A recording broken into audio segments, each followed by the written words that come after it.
আগামী বছরের মার্চে চালু হতে যাচ্ছে রূপপুর পারমাণবিক বিদ্যুৎ কেন্দ্রের প্রথম ইউনিট। এর মধ্য দিয়ে প্রথমবারের মতো উৎপাদনে যাচ্ছে বহু কাঙ্ক্ষিত মেগা প্রকল্পটি।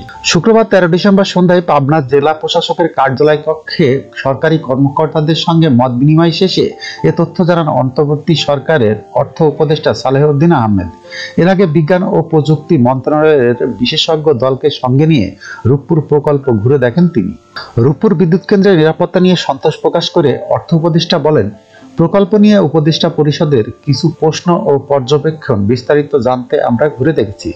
নিরাপত্তার ক্ষেত্রে সর্বাধুনিক পদ্ধতি মেনে প্রকল্পটি বাস্তবায়ন হচ্ছে।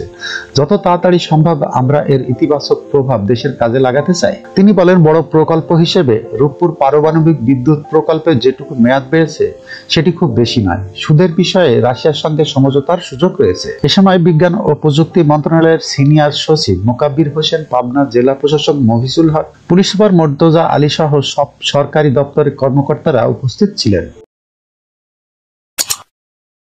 যখনকার খবর তখনই দেখতে চোখ রাখুন সুন 24 টিভিতে। চ্যানেলটি সাবস্ক্রাইব করুন।